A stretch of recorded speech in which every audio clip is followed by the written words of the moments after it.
This program was first broadcast on Canterbury's access media station, Plains FM, and was made with the assistance of New Zealand On Air.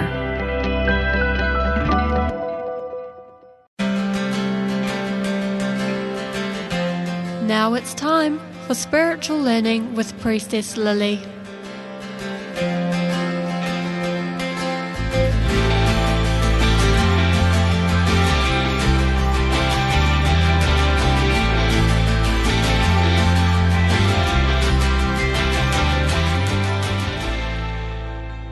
Welcome to my radio show, Priestess Lilly, Sacred Heart Healer, Space Holder, and Spiritual Life Coach. Hi, I'm Priestess Lilly. Welcome, listeners. This radio show podcast I have created is to help assist humanity raise the consciousness through connection and holding space for thought-activating conversations with heart-centered leaders, wisdom keepers, and divine humans expanding into their authentic and soul purpose. Today, I chose not to interview anyone, but share with you a deeper conversation I have been having with myself that has been rising within me for the last 6 months, and I'm sharing it today for a number of reasons. To share a part of myself that you know so well. You've sat with her, laughed with her, shared a coffee, and met her too.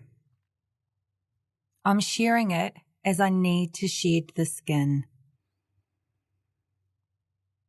I'm sharing it as it very much is the vibrational change we are all experiencing at the present in some form.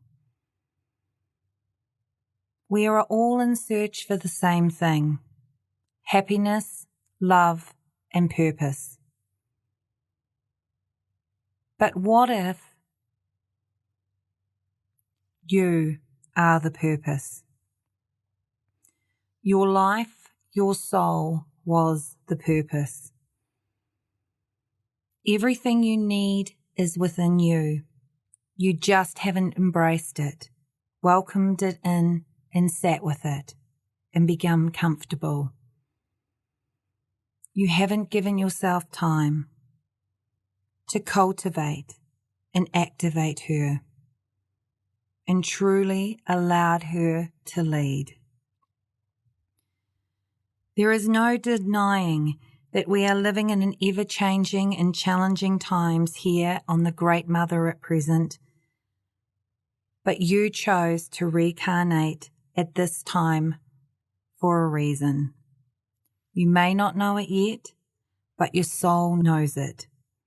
And there's no denying that the portal of this time will leave a mark in our history books that will be the stories our great-great-grandchildren will learn, and the stories will be shared. I said at the start of 2021, this year was going to be about self, authenticity, heart sovereignty, and compassion. And while many of us understand these words, I don't think we truly have stepped forward and paved the way into our shadow self to reveal and have a greater understanding of what and who we are. I know for myself the growth that I have experienced in the last 6 years has been huge for the outer world to see. I'm the owner of Miss Lily's. I paved the way for the Kaikoura relief, taking 32 tonne of food into Kaikoura and surrounding communities. That may I say wasn't guided by me. I can say this now. It was completely guided by spirit. But the growth and the depth of knowing myself at a deeper level has been greater this last 6 months. I have released the search for the purpose and fulfillment in the outside world. I have made a heartfelt realization to search for purpose within the shell of my body, within my own self and soul. I've broken down old stories, beliefs and systems that have served me for 42 years but no longer serve me moving forward if I am to live an aligned life with my soul. Part of the breaking down and dismantling of my own self, it's been a number of stories. The one I wish to share is the need to be needed and my empowered woman. A story for many years I have carried and hasn't served me, as the people pleaser in me wants to be liked, wants to be accepted at all costs to herself, even though it has served me well throughout these years. The story, conditioning has taken not only this lifetime to break, but I've carried this weight of it in past lifetimes, and it no longer serves me.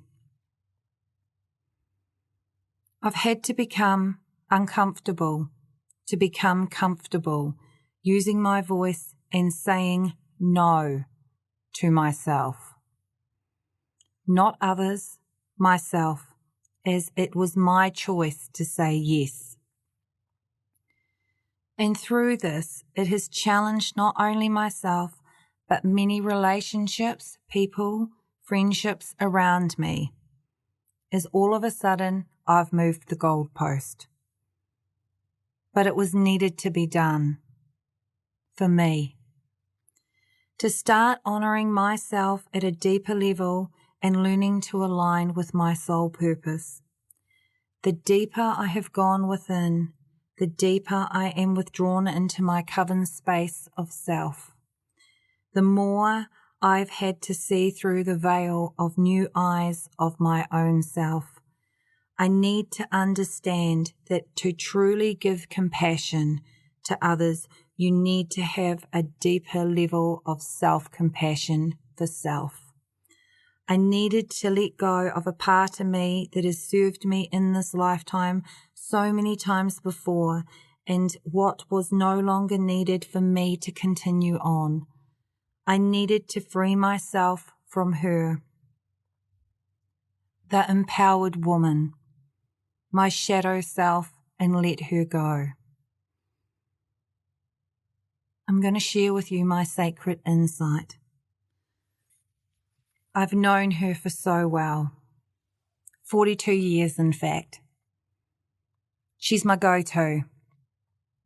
Kept me safe when I needed her to, and protected me like a shield around my heart chakra. She was bulletproof. She showed up when needed to, without fail. Worked tirelessly and given when there was no more to give. She danced with me and got me to know the depth of my own pain, and spoke quietly to me when I needed to draw in her strength. She's strong, resilient, reliable, feisty as, mouthy, and she gets shit done. I have allowed her for so long to run the show, my life. Why? Because I trusted her with my whole heart. She never let me down. She controlled all aspects of my life. Right or die, she's been there. She's been my backbone. She's helped me grow a backbone. But she has also helped me not fully to step into myself. When she starts to rise, she's the grit you see. She's the strong woman that doesn't give a f. She's the righteous part of me that fights. She's that woman at the night that's still up doing the to-do list, that keeps on adding to the to-do list. She's the woman that puts everyone else's needs first, before herself and her loved ones. She disconnects from her own pain, anger, shame, and she gets on with it. She puts on her big girl pants most days. She pushes through her own barriers without really sitting with herself and acknowledging how she truly feels. By keeping her, I'm doing a disservice to myself, as nothing will never be good enough, big enough, grand enough, and the list will keep going on and on. When she's at her most potent, she deeply activates my throat chakra, as she's the voice crying, screaming to get out. She's present in my heart chakra as that flitter of anxiety and that heart pump of fear. She doesn't want to be present in herself, as she doesn't want to see what she needs, which at times is rest, nourishment, and inside she's screaming for help. She never asks for help. I've known her for 42 years, and she's a hard bitch to shake.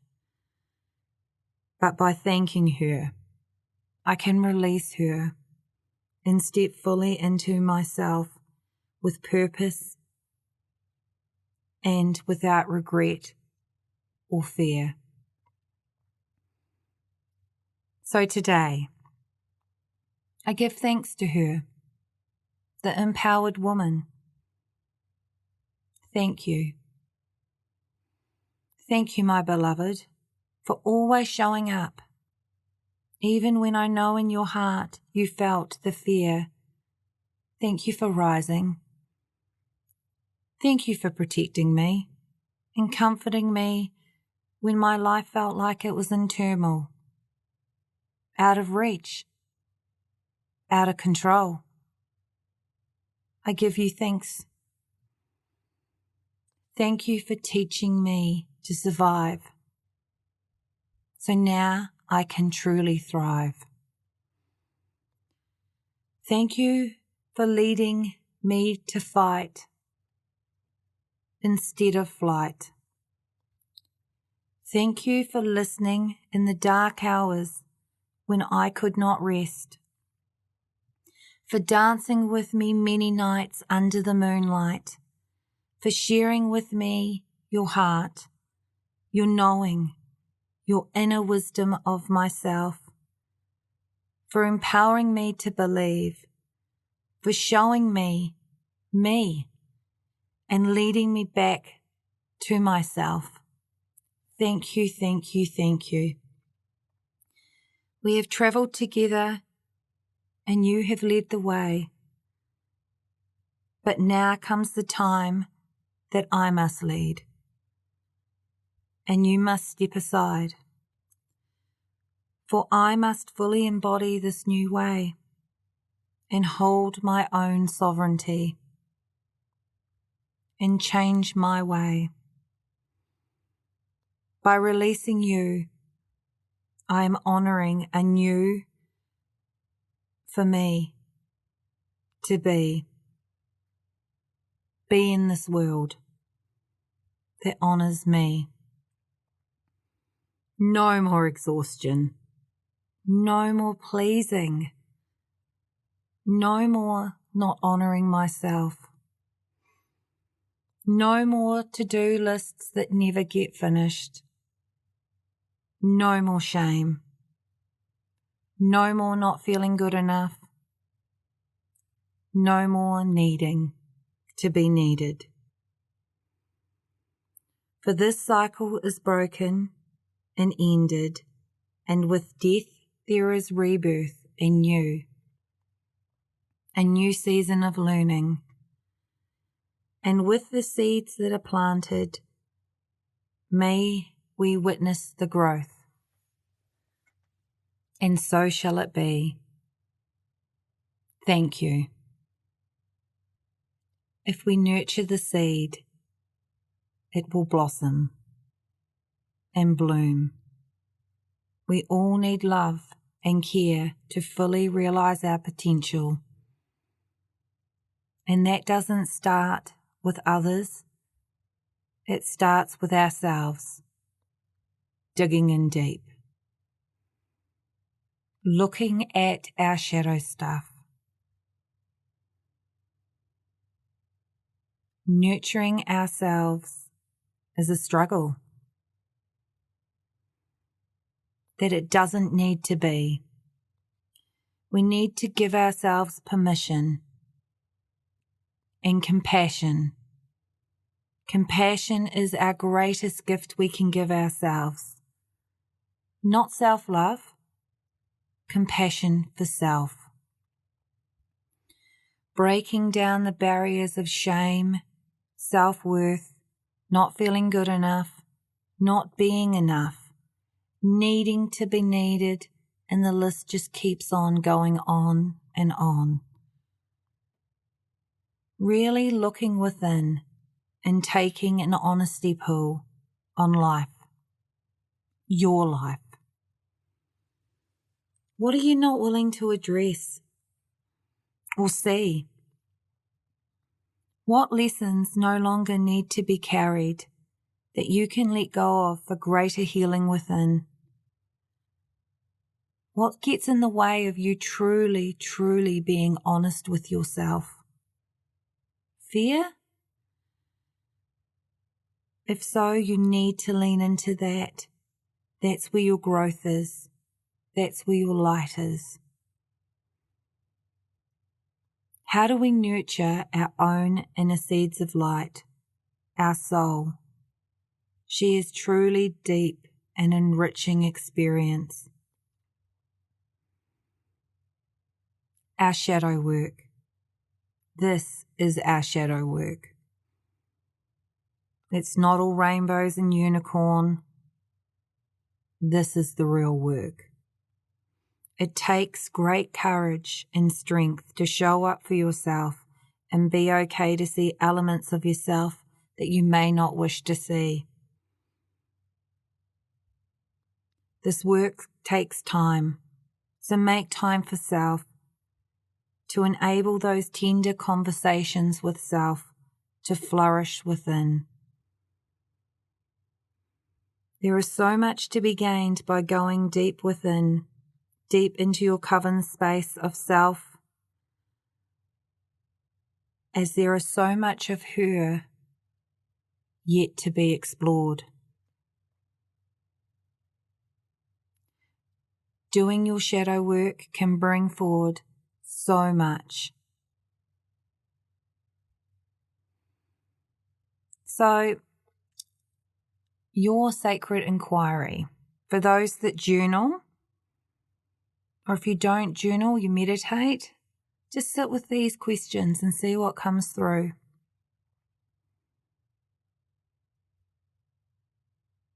How do you communicate with yourself internally?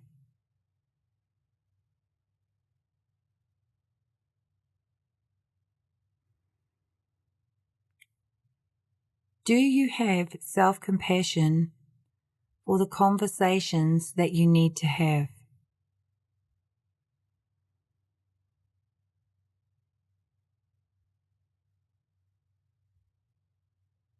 How do you deepen your connection with yourself as a whole? These are the questions you need to start asking yourself. If you don't talk to her, how will she hear you? How can she lead you forward?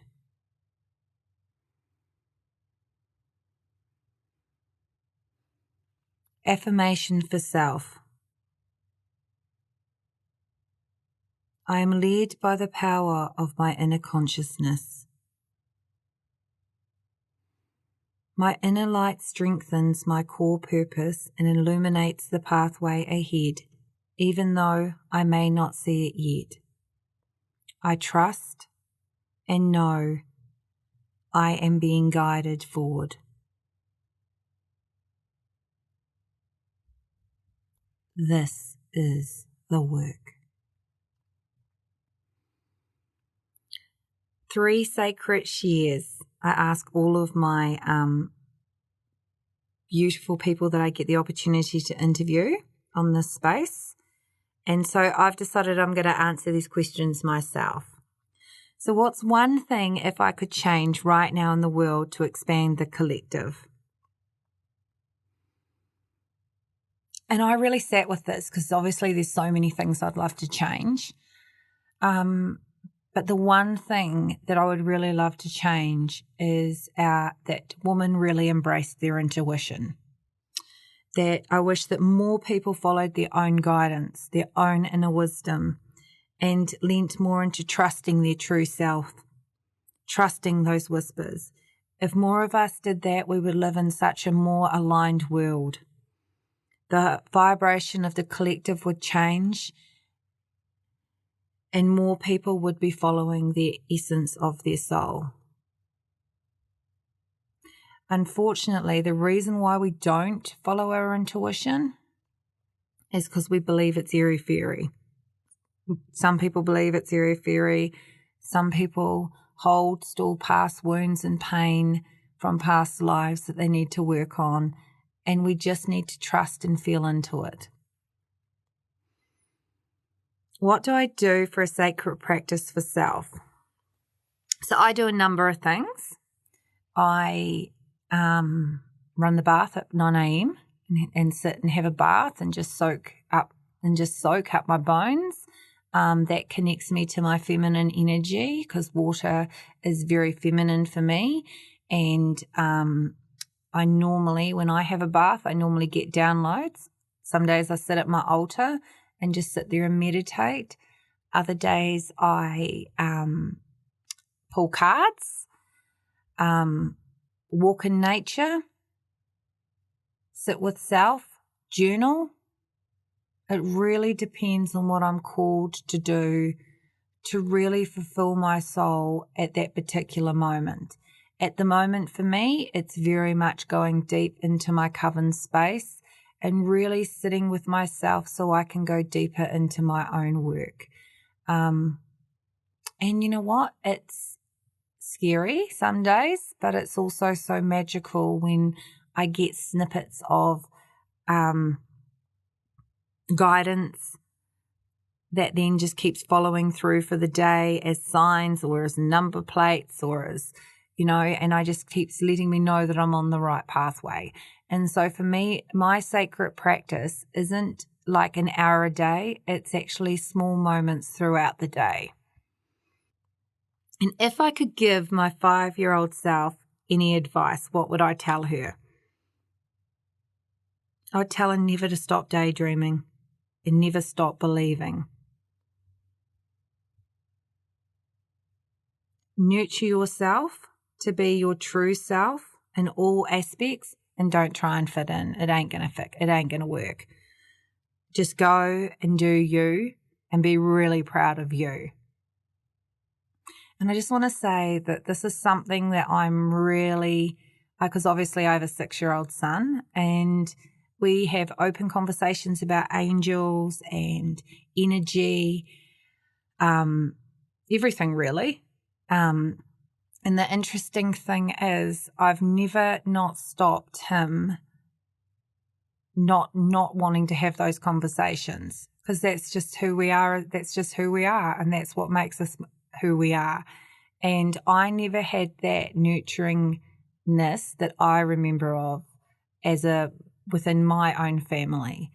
And, just the other day, I was filling out a form for the school that my son goes to, and it was asking us questions about our culture and religion and language we speak. And you know what? I could fill this form in and just not be honest to make the teachers feel comfortable, to make others feel comfortable.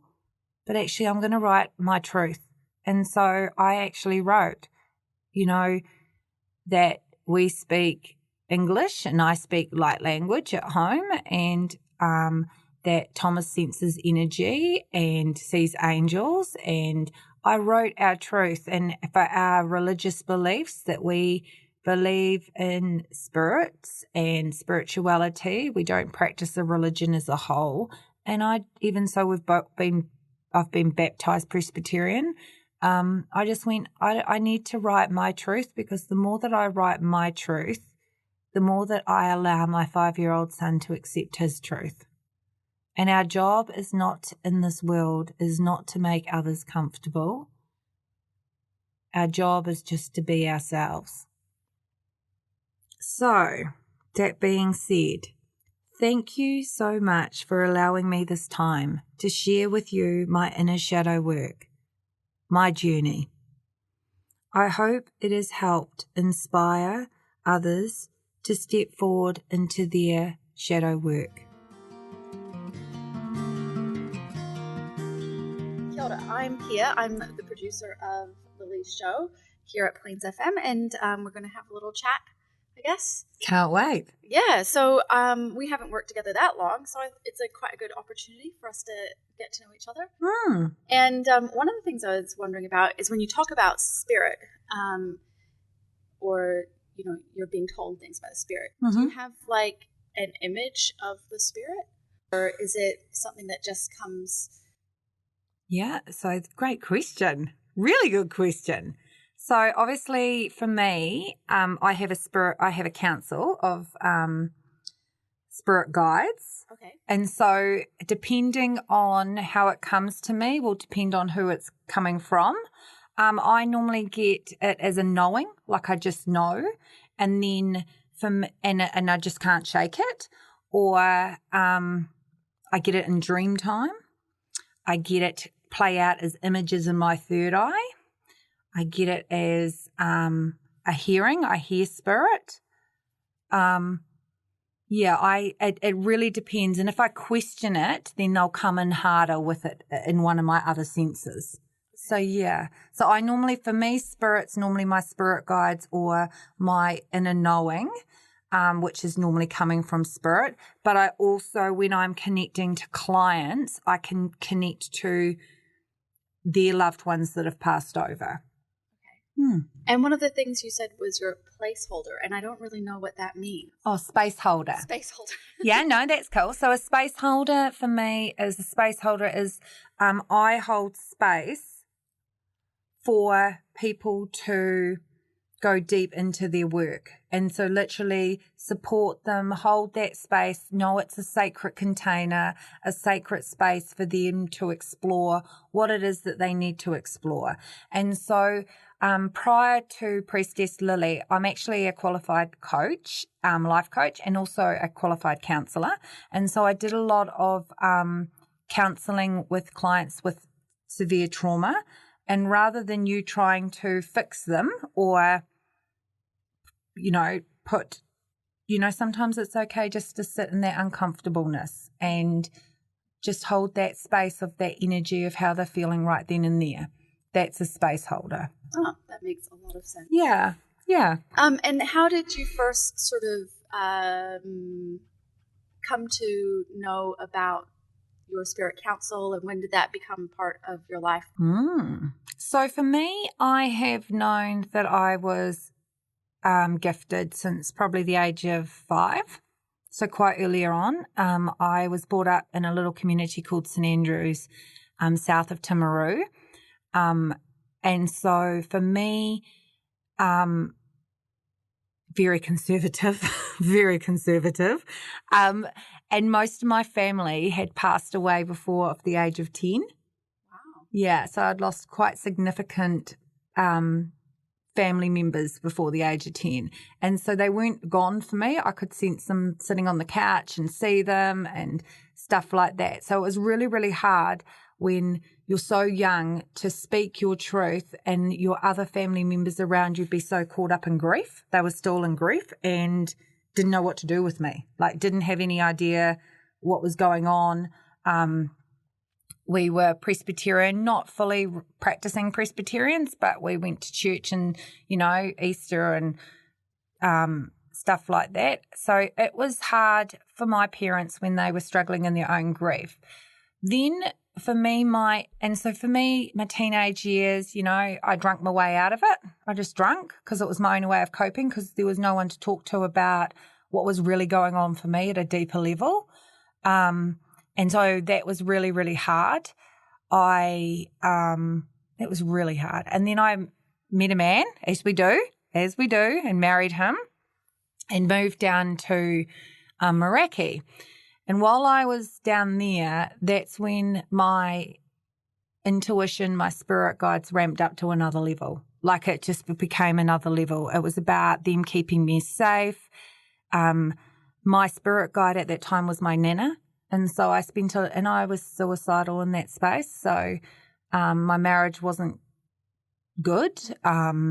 It was abusive, and he was an alcoholic. And so it was my nana that kept me safe, completely safe. And so I just started to pray to her every night, pray to her in between the tears, and she kept me safe. Yeah, and divine timing happened, and I got to leave that marriage safely. Yeah.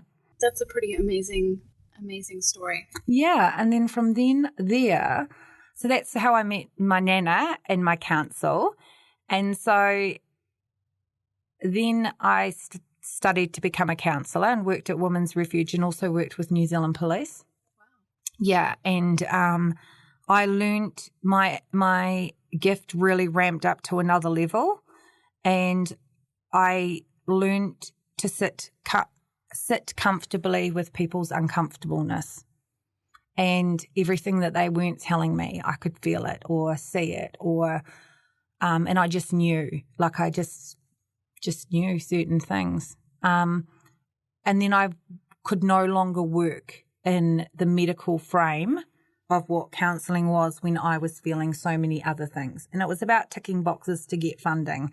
And that didn't sit comfortably with me when sometimes the reasons why they were coming wasn't actually the real reasons to why they were needing help or counselling or, yeah. And so that was, but this has been a journey.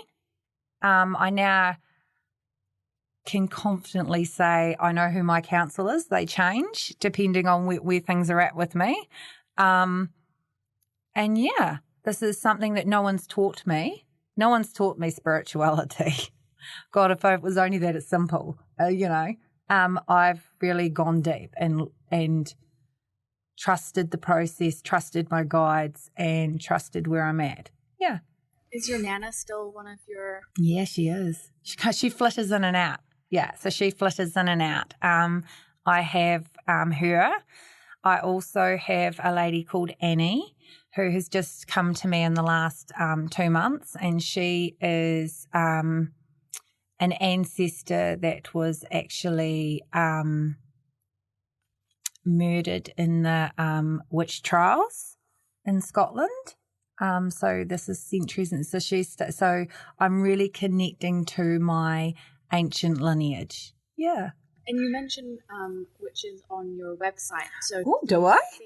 You have a in your business practice for the modern day witch. Oh, yeah. So do you identify as a witch as well as a priestess? Yeah, I do. Yeah, I actually do. I think that for so long they've been too separate, but I think as structures and as everything is changing, everything is just falling away. So my priestess part of me is part of my leadership and part of me showing up in all aspects of my life and what I'm here to do in a bigger picture. And leadership is really important to me, and having healthy roles in leadership. My witch energy, so I'm a white witch completely through and through. And yeah, I do spells. I do spells to get things that I want, like my section in Picton. I do moon circles. I believe in the cycle of the moon and goddesses. I believe that within all of us, we all, as females, have elements of our own, and that's part of our intuition. That's part of us owning the stuff that we're too scared to own. Yeah. But full on practicing witch 24/7? I suppose I am to some degrees. Yeah, I suppose I am. That's cool. Yeah. And I'm okay about that. I probably would never have said that before. And so when I say witch, I just want to, for everything that I do is divinely led.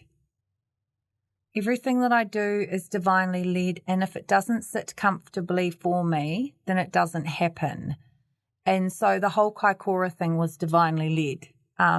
Miss Lily's is divinely led, and I suppose, and I connect, and that's not about me, that's about the energy of what I've created, or the energy, that's energy outside of myself, and I know how to harness that energy. Yeah. And you're talking about the Kaikoura earthquakes, like what? Because you said the spirit was guiding you there. Yeah. What did that feel like? Because that was a pretty traumatic event for a lot of people. Yeah. So I get visions of what's going to happen in the collective, and so I get visions of earthquakes and tsunamis and things like that. And normally I get them like 6 years. Well, I shouldn't say 6 years, but quite a bit of time beforehand before it comes into fruition. And at the time I go and I get caught up in that trauma. So when it's playing out in my third eye, I get caught up in that collective moment of fear, and it takes a bit for me to process through. And then I sit with my spirit guides and always say, why are you showing me this? What's my place in this? Why are you leading me to see this? And so obviously I saw Kaikoura. Actually, when I was a trauma counsellor, I saw Kaikoura in a hotel room with another girl doing a course. And she might listen to this, so she'll be laughing. And I told her about it, and she must have thought I was batshit crazy, because even I thought I was batshit crazy.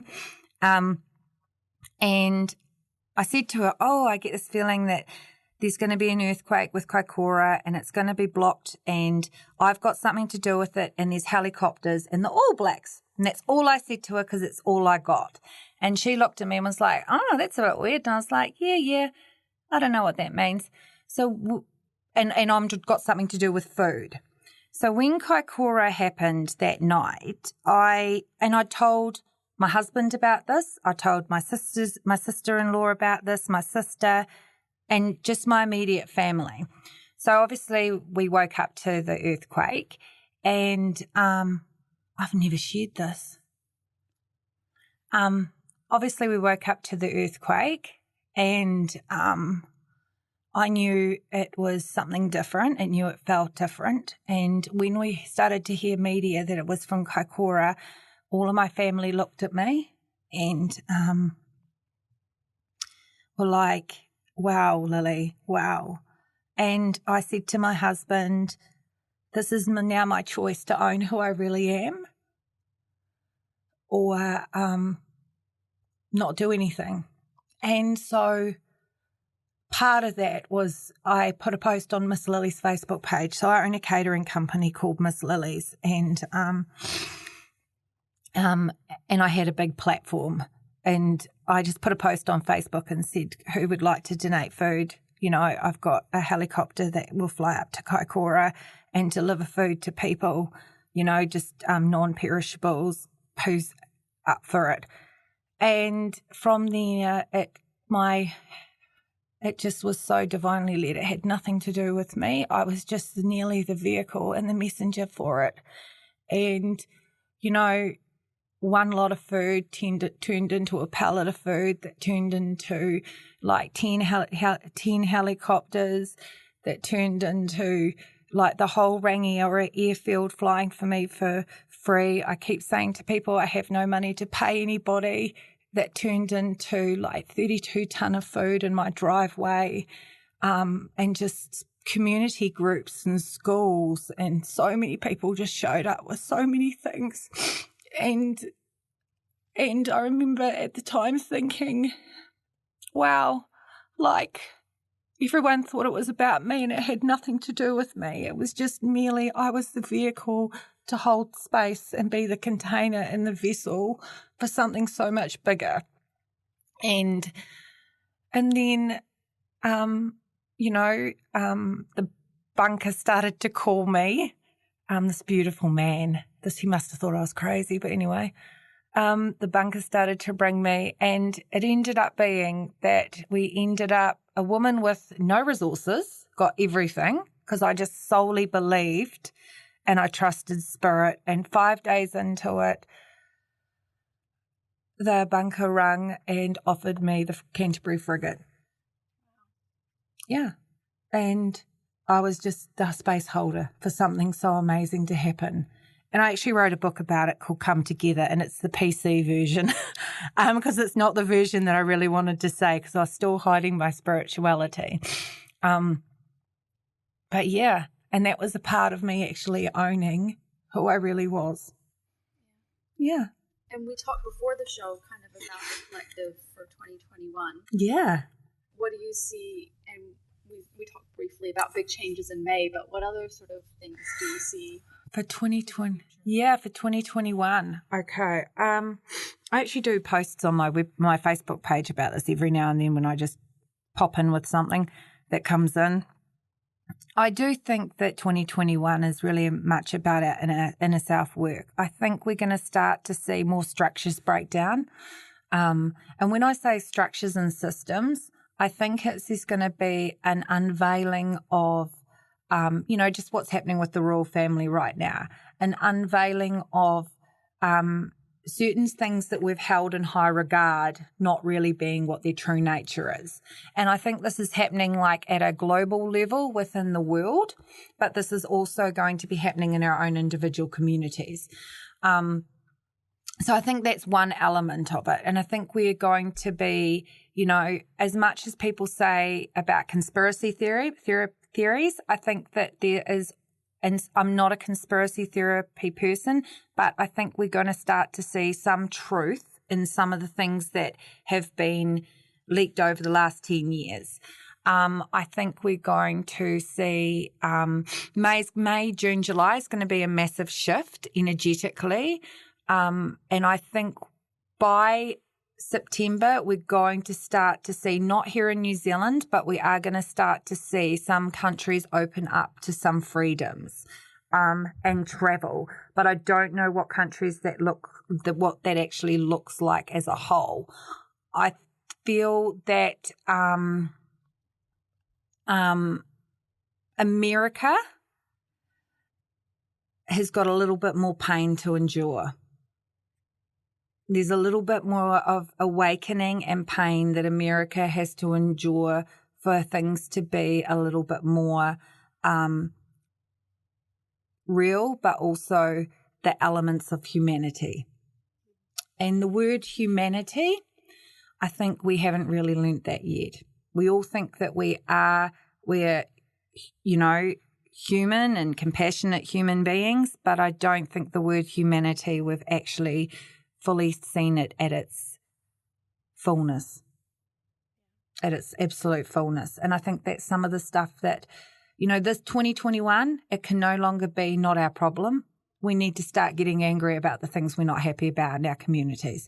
We need to start finding our voice. We can't say that's actually because that's not happening in my backyard. It doesn't affect me. It actually does affect everyone. We need to start poverty, people being homeless. That is our problem. That's actually our problem. And so I think we really need to step. We can't keep expecting institutions and governments and organisations to fix things for us. We're part of the problem. So I think we've got to start taking a hard look at self-responsibility and what's our role in some of this. So, yeah, I kind of have a different view. But, yeah, maybe I should do an energy forecast for the next quarter of what I feel is going to happen in the collective. Because I think that, as much as we think we're through COVID, we're actually only not so much COVID, COVID as in the virus, the disease. I think we're on this on-roll effect is of how it's made the world stop. It's still going to have an afterflow effect for the next 7 years. And I think that, everyone thought 2020, woo, let's get out of 2020 and, 2021 will be okay. That's not the reality. That's just not practical. And 2021, the do-over is us. The do-over is going into self. It's authenticity, really showing up as your authentic self without fear. Having self-compassion, having those deeper conversations with self about what needs to be let go of. I think when people think of structures and systems and belief, it actually starts with us. What do we no longer need to hold on to out of fear? And the word compassion, we can all have different views, and it's about having a different, compassion for self, but having a different understanding to why other people think that way. Well, it's been really good to chat and get to know you, and I hope all the listeners out there enjoyed the little chat too. Yeah, so do I. Thank you so much. If you're wanting to book a session with me, go to www.priestesslilly.com, or if you want to find out what I'm up to, workshops, retreats, or just connect, go to Priestess Lilly, my Facebook page. Please remember to never stop searching for your purpose to life, as you are the purpose. And thank you.